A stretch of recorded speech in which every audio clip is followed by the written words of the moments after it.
கொக்கு மற்றும் கழுதையோட நட்பு. கொக்கோட நண்பனாகிய கழுதை ஒரு காட்டுல லக்கி என்கிற ஒரு கொக்கு வாழ்ந்துட்டு இருந்தது. அதுக்கு ஒரு கெட்ட பழக்கம், யாரும் அதை சொல்லிட கூடாது, உடனே அதுக்கு கோவம் வந்துடும். ஒரு நாள் எல்லா ஜந்துகளோட சேர்ந்து அது கண்ணாமூச்சி ஆடிட்டு இருந்தது. குரங்கு அத கண்ணை மூடிக்கிட்டு 10 வரைக்கும் என்ன ஆரம்பிக்குது. யானை, மானு, உட்பிக்கர் அப்புறம் கரடி எல்லாரும் ஒரு இடத்துல ஒளிஞ்சிட்டு இருப்பாங்க. கொக்கு கூட ஒரு புதாருக்குள்ள போய் ஒளிஞ்சுக்கிட்டு இருக்கும். 8, 9, 10 நான் வரப்போறேன் அப்படின்னு சொல்லி குரங்கு தேட ஆரம்பிக்கிறான். அதுக்கப்புறம் நம்ம கொக்கோட கழுத்து ரொம்ப லாங்கா இருக்கிறதால அது உடனே மாட்டிக்குது.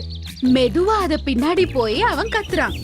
டப்பா யாஹூ, நான் லக்கி கழுதைய கண்டுபிடிச்சிட்டேன். இவதான் அடுத்த வாட்டி திருட ஆக போறான்.